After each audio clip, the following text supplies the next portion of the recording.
તો તમે તૈયારી ચાલુ કરી ત્યારે તમને એવું લાગ્યું કે આટલા બધા સબ્જેક્ટ છે, જોડે જોડે ડિપ્લોમા છે, તો હા. બધું થશે કેવી રીતે? સ્ટાર્ટિંગમાં થાય પણ જે વિદ્યાર્થી મિત્રો એવું કહેતા હોય છે ડિપ્લોમાની સાથે સાથે મારી DDCET ની તૈયારી નથી થતી, તો એમને હું કહેવા માંગુ છું કે ફોર SBI સાથે પણ DDCET માં 31 નંબરના રેન્ક પર વિદ્યાર્થી છે.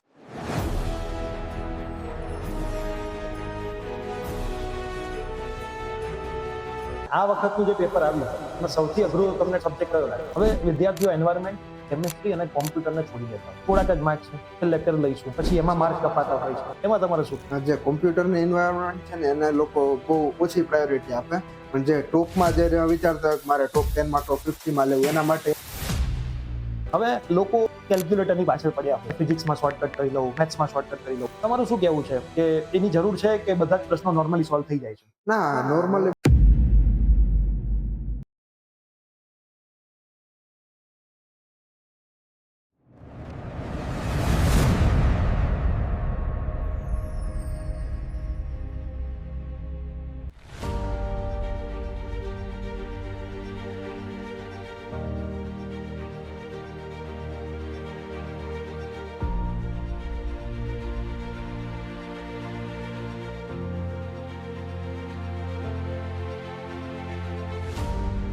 DDCET 2026 ની અંદર ગુજરાતની અંદર ટોપ 100માં રેન્ક 31 સાથે પાસ થનાર વિદ્યાર્થી એટલે નંદ કોરટિયા, જે રાજકોટની અંદર AVPTI કોલેજમાંથી પોતાનું ડિપ્લોમા કોમ્પ્યુટર એન્જિનિયરિંગમાંથી પૂરું કરેલું છે. અને એમણે DDCET ની તૈયારી આપણું પ્લેટફોર્મ એટલે કે પ્રિયસર વિદ્યાપીઠ પ્લેટફોર્મ પરથી કરી હતી. આજે આપણે સ્પેશિયલી એમના ઘરે એમને મળવા આવ્યા છીએ રાજકોટ. આજે નંદને આપણે ઘણા બધા સવાલો પૂછવાના છે કે એમની આ જે DDCET ની જર્ની હતી, કેમ કે ગુજરાતની અંદર આમ તો ટોપ 50માં સ્થાન આવેલું કહેવાય, ટોપ 100 તો ના જ કહેવાય. તો ટોપ 50માં સ્થાન લાવવું એ એક અઘરી વસ્તુ હોય છે, જ્યારે 21 થી 22,000 વિદ્યાર્થીઓ આ એક્ઝામિનેશન આપતા હોય અને એમાં પણ ડિપ્લોમાની સાથે સાથે રિઝલ્ટ લાવવાનું હોય, તો જે પણ જુનિયર્સ જોઈ રહ્યા છે, જે પણ જુનિયર્સના પેરેન્ટ્સ આ વિડીયો જોઈ રહ્યા છે, તમને આ વિડીયોમાંથી એવું કંઈક શીખવા મળશે જે તમારી DDCET ની જર્નીને વધારે સ્મૂથ બનાવશે. અને આ પોડકાસ્ટ લેવા પાછળનું રીઝન પણ એ છે કે DDCET ની એક્ઝામ દરમિયાન ઘણા બધા વિદ્યાર્થીઓ ઘણી બધી જગ્યાએ અટકતા હોય છે, તો એમને સોલ્યુશન જ્યારે રેન્કર વિદ્યાર્થીઓ આપે છે તો ખરેખર એ વિદ્યાર્થીને સફળતા મળે છે. તો નંદ, સૌથી પહેલા તો તમારું ખૂબ ખૂબ સ્વાગત છે આપણા પ્લેટફોર્મની ઉપર. મારે તમને પહેલો જ સવાલ પૂછવો છે કે તમે DDCET ની તૈયારી કયા મંથથી શરૂ કરી હતી? ઓગસ્ટના એન્ડિંગથી. ઓગસ્ટના એન્ડિંગથી શરૂ કરી હતી. તો DDCET વિશે તમને ખબર હતી ખરી કે આવી કોઈ એક્ઝામિનેશન આપવાની હોય છે? એ જાણ તમને ક્યાંથી થઈ હતી? જૂનની આસપાસથી ત્યારેથી ખબર પડી ગઈ હતી કે હવે ચાલુ કરી દે. ઓકે, જૂનથી. તો તમે સૌથી પહેલા પ્રિપરેશન ચાલુ કરવી હતી, તો તમે શરૂઆત શું કરી? સિલેબસ શોધ્યો કે શું શરૂઆત કરી? બસ પેલા ઓવરવ્યુ સિલેબસ જોવાનો, અને પછી બધા સબ્જેક્ટ વાઇઝ વેઇટેજ જોવાના, અને કયા સબ્જેક્ટનું વધારે ઇમ્પોર્ટન્સ છે, ને પછી એ પ્રમાણે જે સૌથી વધારે ગમતો સબ્જેક્ટ હોય ત્યારથી ચાલુ કરવાનું, ને પછી એઝ ઇટ ઇઝ કયો ગમતો સબ્જેક્ટ? ફિઝિક્સ. ફિઝિક્સ. ઓકે. તો તમે તૈયારી કરવાની ચાલુ કરી ત્યારે તમને એવું લાગ્યું હતું કે આટલા બધા સબ્જેક્ટ છે, જોડે જોડે ડિપ્લોમા છે, તો હા. બધું થશે કેવી રીતે? સ્ટાર્ટિંગમાં થાય, પણ જેમ જેમ તમે આગળ જતા જાવ એમ બધું ક્લિયર થતું જાય. ક્લિયર થતું જાય. તો 5th સેમિસ્ટરથી શરૂઆત કરી હતી, તો હા. તમે 5th સેમિસ્ટરને કેટલો સમય આપતા હતા અને ડિપ્લોમાની આ તૈયારીને કેટલો સમય? એન્ડ સેમેસ્ટર જો GTU-માં તો લાસ્ટ 15 to 20 ડેઝ હોય ને તો પણ થઈ જતું. ઓકે. અને મિડ સેમ માટે એક વીક ઇનફ છે પ્રિપેરેશન માટે. એક વીકમાં તમે આરામથી કરી શકો. ડિપ્લોમાના તમારા 5th સેમિસ્ટરના માર્ક જાણી શકું કેટલા એપ્રોક્સ માર્ક્સ આવ્યા? 9.64. 9.64. તો જે વિદ્યાર્થી મિત્રો એવું કહેતા હોય છે કે ડિપ્લોમાની સાથે સાથે મારી DDCET ની તૈયારી નથી થતી, તો એમને હું કહેવા માંગુ છું કે 9.64 SBI સાથે પણ DDCET માં 31 નંબરના રેન્ક ઉપર વિદ્યાર્થી છે. તમારા માર્ક કેટલા છે 31 ઉપર? 188.5. 188.5. ગયા વર્ષનું કંઈક એનાલિસિસ તમે કાઢ્યું હશે? 188.5 કયો રેન્ક હતો? 17-15 ની આસપાસ. 17-15. તમારો 31, એટલે ઓલમોસ્ટ ડબલ રેન્ક Double. થાય છે. એનો મતલબ મેરિટ ઉપર જતું જાય છે, અને આ મેરિટ હજુ પણ ઉપર દર વર્ષે જાય છે. હવે તમે એવું કીધું કે ફિઝિક્સની તૈયારી તમે શરૂઆત કરી. હા. તો ફિઝિક્સમાં તમને ગમતું ચેપ્ટર કયું? Classical mechanics. ક્લાસિકલ મિકેનિક્સ, જે સૌથી વધારે બધાને અઘરું લાગતું હોય. ગમવાનું રીઝન? બસ મજા આવે ફિઝિક્સ થી, આપણે પહેલાથી ફિઝિક્સ મને ગમતું, ઓકે. અને તમારે ટીચિંગ ટેકનિક બહુ સારી છે એટલે વધારે મજા આવતી. ઓકે. તો તમને DDCET ના આપણા પ્લેટફોર્મ પર તમે જ્યારે ભણતા હતા ત્યારે સૌથી વધારે સબ્જેક્ટ કયા ટીચર ભણાવે એમાં મજા આવતી? તમારામાં શું મજા આવતી હતી? ફિઝિક્સમાં બસ વચ્ચે વચ્ચે ખાલી ભણવા સિવાયની બાકી બધી વાતો કરતા, મસ્તી કરતા, એટલે ભણવાની ભેગી મજા આવે, ઓકે. અને સમજવાનું થઈ જાય બધું. ઓકે. છોકરાઓ એવું કહેતા હોય છે કે સર લાઈવ સેશન લ્યો. હા. તમે શું પ્રિફર કરો? લાઈવ પ્રિફર કરો છો કે રેકોર્ડિંગ પ્રિફર? હું રેકોર્ડિંગ પ્રેફર કરું છું, કારણ કે તમારી પાસે ફ્લેક્સિબિલિટી રહે, તમારે જ્યારે જોવું હોય તે તમે જોઈ શકો, અને લાઈવ લેક્ચરમાં તમે ફિક્સ થઈ જાવ કે તમારે આટલા વાગે પ્રેઝન્ટ રહેવું જ પડે ને જે દર વખતે બધા સર્કમસ્ટાન્સમાં પોસિબલ નથી. ઓકે. એટલે હું રેકોર્ડેડ પ્રેફર કરું. ઘણા બધા મિત્રો એવું કહેતા હોય કે ના કે લાઈવ લો તો ડાઉટ જલ્દી સોલ્વ થાય. તો રેકોર્ડિંગમાં ડાઉટ તમારા કેવી રીતે સોલ્વ થાય? રેકોર્ડિંગમાં સરનો નંબર ઉપર તમે મેસેજ કરો, સર હાફ એન આવરની અંદર ડાઉટનું સોલ્યુશન આપી દેતા, અને રેકોર્ડેડમાં બધા ડાઉટના સોલ્યુશન મળી જ જતા. ઓકે, તમને અડધી કલાકમાં ડાઉટનો રિપ્લાય મળી જતો? હા. 100%? 100%. દરેકે દરેક ટીચર આપી દેતા? હા. ઓકે. ફિઝિક્સ પછી તમને બીજો કયો સબ્જેક્ટ વધારે ગમતો? મેથ્સ. ઓકે. મેથેમેટિક્સની તૈયારી કરતા હશો, ઘણો બધા લેન્થી છે. ફર્સ્ટ સેમમાં તમે ભણ્યા હોય, સેકન્ડ સેમમાં ભણ્યા હોય, તો કદાચ ભૂલી બી ગયા હોય, તો તમે મેથ્સની તૈયારી 1 by 1 કરી કેવી રીતે? એમાં ઇન્ટિગ્રેશન આવ્યું હોય જ્યારે ડિફરન્શિએશન સ્ટાર્ટિંગ તો મેટ્રિક્સ થી એનાથી જ ચાલુ કર્યું હતું. Okay. પછી ધીમે ધીમે એઝ ઇન્ડેક્સ પ્રમાણે જ ચાલ્યો હતો. બધું ઇન્ડેક્સ પ્રમાણે તમે 1 by 1 કર્યું. પાંચમું સેમિસ્ટર પૂરું થતા કેટલું પૂરું કરી નાખ્યું હતું ડીડી સેટમાં? પાંચમું સેમેસ્ટર ફિઝિક્સ પૂરું થયું હતું ઓકે. અને કેમેસ્ટ્રી પૂરું થઈ ગયું. ફિઝિક્સ કેમેસ્ટ્રી પૂરું કર્યું, બધું ડાઉટ સાથે? હા. બધી ટેસ્ટ આપી હતી આપણા પ્લેટફોર્મ? દરેકે દરેક વસ્તુ તમે કરી નાખી હતી? ઓકે. ઇંગ્લિશ તમારું કેવું હતું? તમે ઇંગ્લિશ મીડિયમના સ્ટુડન્ટ છો કે ગુજરાતી મીડિયમના? English medium. તો તમારું ઇંગ્લિશ પાવરફુલ હશે? હા, ઓમ પાવરફુલ છે, પણ ગ્રામેટિકલી સૌથી વધારે માર્ક એમાં જ કપાણા છે. તો તમે એની તૈયારી કેવી રીતે કરતા હતા? આપણા પ્લેટફોર્મ પરથી તમે મેડમ પાસે કેટલું ભણ્યા હતા એની? મોસ્ટ ઓફ બધી મેડમ પાસે બધું જ ભણ્યા હતા? કેવી મજા આવતી હતી તમને ભણવામાં? મજા આવતી. ઓકે. હવે એવો સવાલ પૂછો છે કે જે ટેસ્ટ હોય છે આપણા પ્લેટફોર્મ પર, આપણે ઘણી બધી ટેસ્ટ મૂકી છે, હા. ચેપ્ટર વાઇઝ મૂકી છે, ફૂલ સિલેબસ મૂકી છે, તો આ ટેસ્ટ તમે કેટલી વખત આપી હતી?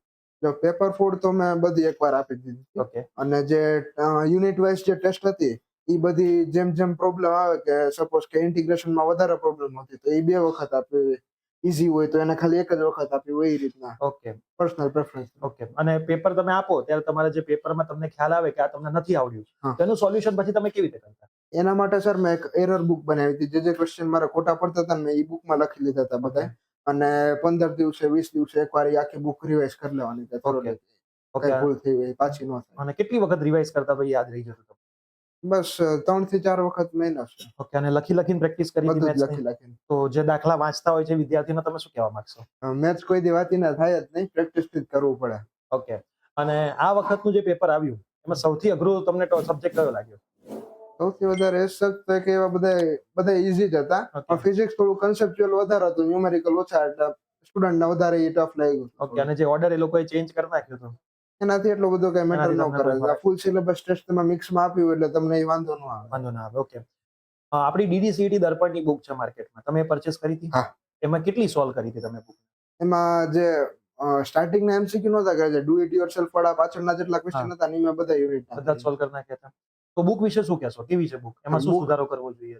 બુકમાં જે ફર્સ્ટ એડિશન હતું એમાં ખાલી કોમ્પ્યુટર, અને એ તો સેકન્ડ એડિશનમાં વ્યવસ્થિત થઈ ગયું છે. બાકી ઓલ ઓવર બહુ સારી બુક છે. ફિઝિક્સની સેક્શન છે એ ડિફિકલ્ટ છે, અને જે એક્ઝામ ઓરિએન્ટેડ જ છે કે એમાંથી આવી શકે, એટલે બુક પ્રેફર કરવી જોઈએ. હવે રાજકોટમાં કોઈકને બુક લેવી હોય તો ઓફલાઈન ક્યાં મળી જાય છે? ઓફલાઈન સાથે રવિ પ્રકાશનમાં મળી જાય. રવિ પ્રકાશનમાં એ બુક મળી જાય છે. તો કોઈ રાજકોટના વિદ્યાર્થી મિત્રો જો આ વિડીયો જોઈ રહ્યા હોય અને તમારે રવિ પ્રકાશનમાંથી આ બુક લેવી હોય તો બી લઈ શકો છો. આપણા ઓનલાઈન પણ તમને આ બુક મળી જાય છે. ડાયરેક્ટ તમારા ઘરે અમે કુરિયર કરી આપીએ છીએ. બુકની અંદર થિયરી સમજાવેલી છે, પ્રેક્ટિસ, સમ્સ, એમસીક્યુ બધું જ છે. થિયરેટિકલ એમસીક્યુ છે, સોલ્ડ એમસીક્યુ પણ છે.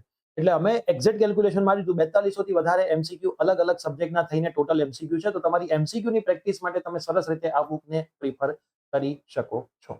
હવે વિદ્યાર્થીઓ એન્વાયરમેન્ટ, કેમિસ્ટ્રી અને કોમ્પ્યુટરને છોડી દેતા હોય છે. થોડાક જ માર્ક છે, છેલ્લે કરી લઈશું, પછી એમાં માર્ક કપાતા હોય છે. એમાં તમારે શું કહેવું છે?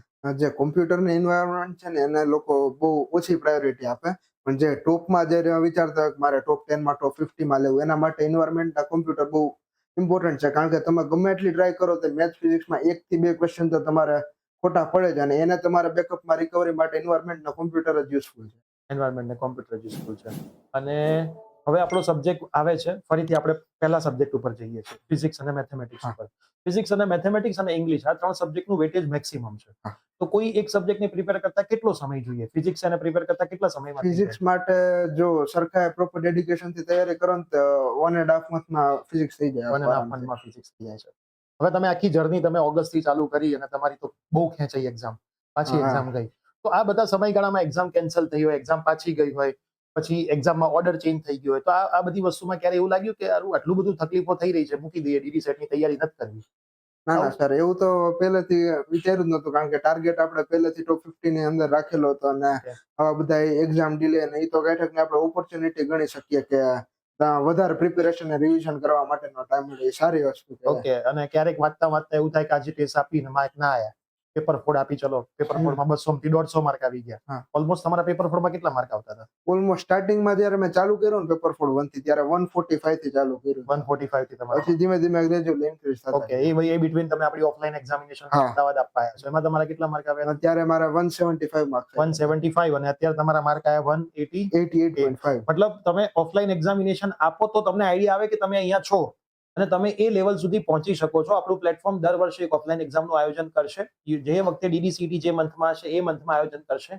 એ ફ્રી ઓફ કોસ્ટ આયોજન કરીએ છીએ. આ વખતે 800 થી વધારે વિદ્યાર્થીઓ આવ્યા હતા. મને નહોતી ખબર કે આ વ્યક્તિ પણ ત્યાં એક્ઝામ આપવા આવ્યો હતો. બરાબર, હવે અત્યારે મને ખબર પડી કે આ વ્યક્તિ પણ ત્યાં એક્ઝામ આપ્યો હતો. જ્યારે અમે એની જોડે મળ્યા ત્યારે ખ્યાલ આવી, જે ફર્સ્ટ રેન્ક છે એ બી વ્યક્તિ ત્યાં એક્ઝામ આપવા આવ્યો હતો. એના 200 આઉટ ઓફ 200 માર્ક હતા.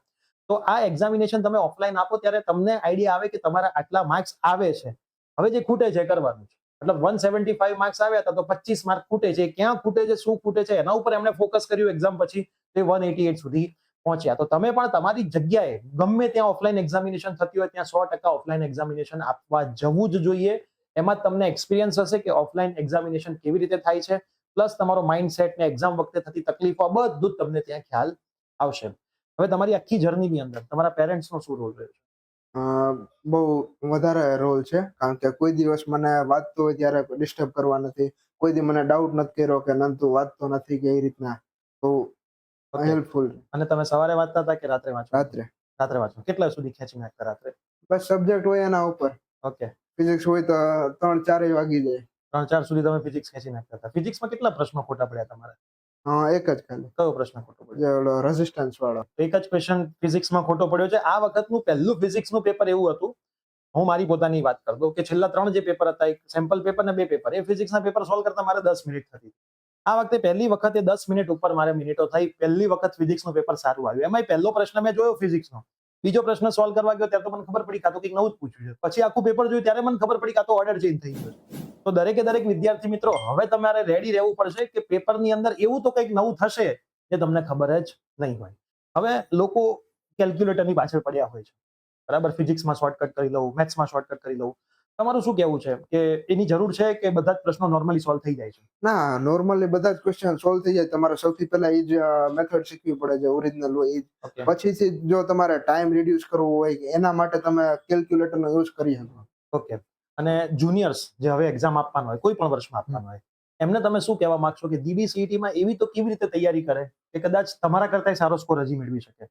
બસ લખીને કરવાની, અને ફૂલ સિલેબસની ટેસ્ટ બને એટલી આપવાની, અને બધી જ OMR-માં ટ્રાય કરવાની. જો તમે લેપટોપમાં કે મોબાઈલમાંથી આપતા હોય તો OMR પ્રેક્ટિસ પૂરેપૂરી રાખવાની. ઓકે, તો OMR તમે આપણી જે એક્ઝામિનેશન હતી લેપટોપ વાળી, એ તમે OMR-માં આપતા? બધી જ OMR-માં. પછી ચેક જાતે કરી લેતા હતા? ઓન એન એવરેજ કેટલા માર્ક રહેતા હતા દરેકે દરેક ટેસ્ટમાં?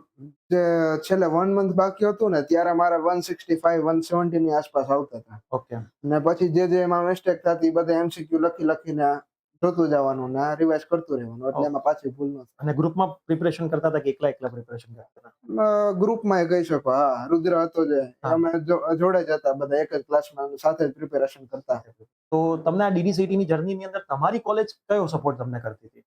બધી જ રીતે સપોર્ટ કરતી હતી અને હેલ્પફુલ હતી. ક્યાંય વાંધો નહોતો આવવા દીધો. ઓકે, તો અને એ વસ્તુ ખાસ છે અમારા અમદાવાદથી ગાંધીનગરની અમુક પ્રાઇવેટ કોલેજમાં આવું છે કે DDCET-ની એક્ઝામ આવે એટલે વિદ્યાર્થીઓને એટલું બધું પ્રેશર આપવામાં આવે કે DDCET ઉપર ફોકસ જ ના કરી શકે. તો સારું કહેવાય કે રાજકોટની જે કોલેજ છે AVPTI, જે વિદ્યાર્થીઓને DDCET માટે સપોર્ટ કરે છે. અમે તો જોયું છે કે રાજકોટના વિદ્યાર્થીઓમાં AVPTI વાળા વધારે ટોપ આવ્યા છે. એપ્રોક્સ કેટલા ટોપ હશે? ટોપ 100માં 3 જણા હતા. ટોપ 100માં 3 જણ એક જ ગવર્મેન્ટ કોલેજમાંથી આવવું એક મોટી વસ્તુ છે ને એક સારી વસ્તુ પણ છે. હવે લાસ્ટ સવાલ પૂછીને હું તમને પૂરું કરીશ. PSL વિદ્યાપીઠ પ્લેટફોર્મ તરફથી તમને DDCET-માં કેટલો સપોર્ટ મળ્યો છે? પૂરેપૂરો ડાઉટ સોલ્વિંગ 24/7. જ્યારે તમને ડાઉટ આવે તમે મેસેજ કરો, તરત જ તમને રિપ્લાય આવી જાય અને પ્રોપર રીતે એક્સપ્લેનેશન આપે. અને ટેસ્ટ સિરીઝ પણ બહુ બધી સારી હતી, અને જે DDCET નું લેવલ છે એના કરતા +1 લેવલ ઉપર પ્રિપેરેશન કરાવે, એટલે તમને ત્યારે કોઈ પણ વાંધો ન આવે. આનંદ ગુજરાતમાં ટોપ 50માં સ્થાન મેળવ્યું છે. તો તમને ક્યારે એવું લાગ્યું કે ઓગસ્ટથી તૈયારી કરી હોય અને તમારે એને ક્યારે ટોકવો પડ્યો હોય કે ભાઈ તું એક્ઝામ માટે વાંચવા બેસ, અથવા તો એક્ઝામ નજીક આવી છે વાંચવા બેસ, તારું સ્વપ્ન છે LD કોલેજનું, તેના માટે તારા આ જ રેન્કથી તને મળવાનું છે? ના સર, એકચ્યુઅલી કેવું છે કે મારું નેચર જ નથી. હું મારી એક બેબી મોટી છે જે ઓલરેડી અત્યારે એને સાસરે છે. મેં બેનને ક્યારે પણ એ 12 સાયન્સ કરેલું છે ને આગળ DMLT કરેલું છે. ક્યારે પણ અભ્યાસ માટે કે મેં એને કીધું નથી કે ભાઈ તમે અભ્યાસ કરો, તમારી લાઈફનું ફ્યુચરનું તમે એટલું વિચારજો કે તમારી લાઈફમાં શું કરવું છે ને શું નહીં એમ. પછી સેકન્ડમાં કે ભાઈ અત્યારના મા-બાપ જે છે એ મેન્ટલી ખાસ કરીને મમ્મીઓ કે ભાઈ એની સ્થિતિ અને એની જે ક્ષમતા છે, ક્ષમતાથી ઊંચું પરિણામ લેવા પ્રયત્ન કરે છે. મેં મારા બાળકને ક્યારેય કોઈ સાથે માર્ક્સ બાબતમાં કે આ જે કંઈ એકબીજાની કમ્પેર કરેલી નથી. તારી કેપેસિટી જેટલી છે તો એટલા જ આવવાના છે. સેકન્ડમાં કે એને પહેલેથી લોકડાઉન વખતે એને લગભગ 8મા ધોરણમાં હતો. તો અહીંયા બાજુમાં મારે IT ઓફિસ ચલાવે છે. એટલો ઇન્ટરેસ્ટ હતો કોમ્પ્યુટરમાં. એટલે મેં વિચાર કર્યો કે આ જે 8મામાં છે તો ઓલા સરે મને કીધું કે અમારા સોફ્ટવેર આને હું કે 6 મહિના રાખું મારા સોફ્ટવેર બનાવવા માંડે એમ છે. ઓકે. તો પછી એને ઈચ્છા એમાં હતી. તો અમુક અમારા જ કુટુંબમાં તે ભાઈ નંદને મેડિકલમાં મોકલો, આમાં મોકલો, 12 સાયન્સ કરાવો તો ઘણી લાઈનો ખુલી છે, એનું ફ્યુચર વધે આ તે. પણ જસ્ટ નંદનો એક નિર્ણય હતો કે ભાઈ મારે ડિપ્લોમા કોમ્પ્યુટર એન્જિનિયરિંગ કરીને ડિગ્રીમાં જવું છે ને ડિગ્રીમાં હું મારી મનગમતી કોલેજ પસંદ કરી લઈ પપ્પા. એનો કોન્ફિડન્સ હતો. આમ તો કહેવાય એવું કે પપ્પા તો જોબ પર જતા રહે આખો દિવસ, છોકરા સાથે તો મમ્મી જ રહેતી હોય. તો તમે નંદને જોયો છે, કદાચ તમારી સામે જ જોયો છે આખું વર્ષ તૈયારી કરતા. તો નંદનું કેવું રહ્યું છે આખું વર્ષ તૈયારીમાં? બહુ સારું. ઘણી વાર તો એમ કેવું પડે કે નંદ હવે મૂકી દેતો. ક્યારે જીદ કરતો કોઈ વસ્તુ ના, માટે કોઈ દિવસ કે નહીં. મમ્મી હું અત્યારે વાંચીશ? ઘણા છોકરા એવું કહેતા હું 1 વાગ્યા સુધી વાંચીશ પણ મને આ ના, જમવાનું એમ કે દિવસના મને બહુ નથી વાંચવું મજા આવતી. બરાબર છે. રાતના અને રાત્રે વાંચતો તો તમને વિશ્વાસ જ હોય કે વાંચતો જ હા. છે, તમે સુઈ ગયા હોય પછી અમે તો સુઈ જાય મારી રીતે, પણ એની રીતે એની વાંચીએ. રીતે તૈયારી કરતો હોય છે. અને નંદના રિઝલ્ટ માટે તમે શું કહેશો? હા, રિઝલ્ટમાં અમને તો એવું જ હતું કે નહીં, એને ફૂલ તૈયારી કરી, એને હતું જ કે 190 લેવાના જ છે. એ Right. રીતના એને તૈયારી કરી એટલે તો 190 ની નજીક તો પહોંચી ગયો છે, એટલે હા. સરસ જ છે. તો ખૂબ ખૂબ શુભકામનાઓ નંદના રિઝલ્ટ માટે, તમને સર્વેને, તમારા ફેમિલીને અને તમારા સમાજને. Thank you. ઓકે, સો મિત્રો, તમે જર્ની જોઈ નંદની. કદાચ તમને પણ હજી એમના માટે કોઈ સવાલો હોય તો તમે કમેન્ટ કરજો, શ્યોર તમને રિપ્લાય મળશે. અને સાથે સાથે આપણે એમનો ફ્યુચર પ્લાન શું છે એ બી પૂછી લઈએ. હવે તમારો ફ્યુચર પ્લાન શું છે? કઈ કોલેજમાં એડમિશન લેવાનું વિચાર છે? LD માં છે. LD કોલેજમાં કોમ્પ્યુટર બ્રાન્ચની અંદર હા, એડમિશન લેવું છે. અને પછી ભવિષ્યનું શું છે? LD માં કોમ્પ્યુટર એન્જિનિયરિંગ કરીને શું કરવું છે? પછી સર મારે ગેટની પ્રિપેરેશન હું સ્ટાર્ટ કરવાનો છું હમણાં ઓકે 10-15 દિવસની અંદર. ઓકે અને પછી જો ગેટમાં સારો સ્કોર આવે તો PSU અથવા તો ગમે એ પછી એમટેક કરવા માટે ગમે એ સારી કોલેજમાં. એમટેક કોલેજ સારી કોલેજમાં. સરસ. તો એમનો સરસ મજાનો ગોલ છે કે આટલા સારા માર્ક્સ એમને ફરીથી ગવર્મેન્ટમાં જ મળશે LD માં. જેમણે ડિપ્લોમાની પણ ફીસ બચાવી, ડિગ્રીની પણ ફીસ બચાવી, ગેટની તૈયારી કરીને માસ્ટર્સ પણ સારી કોલેજમાં કરશે. તો વિદ્યાર્થી મિત્રો હંમેશા ઊંચા સ્વપ્નો રાખીને ઊંચી મહેનત કરશો, વધારે મહેનત કરશો, કન્સિસ્ટન્સી સાથે મહેનત કરશો. કદાચ એમને પણ જ્યારે પહેલા પેપર ફોરમાં 140-145 માર્ક આવ્યા હતા અને તૈયારી છોડી દીધી હોત તો 140 ના 110, 90, 80 પહોંચી ગયા હોત. પણ એમને કન્સિસ્ટન્સી સાથે મહેનત ચાલુ રાખી, દરેકે દરેક ટેસ્ટ આપી, પોતાની ભૂલો ઉપર કામ કર્યું. અને એણે જેમ તમને કીધું છે અત્યારે કે મેં આટલી વસ્તુઓ કરી હતી, આટલી વસ્તુમાં ધ્યાન રાખવાનું છે, તમે પણ જો એ ફોલો કરશો તો 100% DDCET-માં સફળ થશો. હવે આ પોડકાસ્ટ એવા મિત્રોને શેર કરો જે કદાચ ભવિષ્યમાં DDCET-ની એક્ઝામ આપવાના છે અને આ પોડકાસ્ટથી એમની એક્ઝામિનેશનમાં કંઈક એવો સપોર્ટ એમને મળે કે જેથી એ પણ નંદની જેમ ટોપ 50 ની અંદર ગુજરાતમાં સ્થાન મેળવી શકે અને પોતાના પેરેન્ટ્સનું અને પોતાના સમાજનું નામ રોશન કરી શકે. તો ચેનલ પર નવા હોય તો સબસ્ક્રાઇબ કરી દેજો. મળતા રહીશું આવા જ કોઈ નવા પોડકાસ્ટની અંદર. અને કોઈને પણ આપણી ઓનલાઈન કે ઓફલાઈન બેચમાં જોડાવવું હોય અથવા આપણી બુક જોઈતી હોય તો સ્ક્રીન ઉપર એક નંબર આવતો હશે, એમાં તમે કોન્ટેક્ટ કરી શકો છો, અથવા તો પ્રિયસર વિદ્યાપીઠ એપ્લિકેશન ડાઉનલોડ કરીને વધારે ઇન્ફોર્મેશન મેળવી શકો છો. મળીએ છીએ. Bye bye. Take care.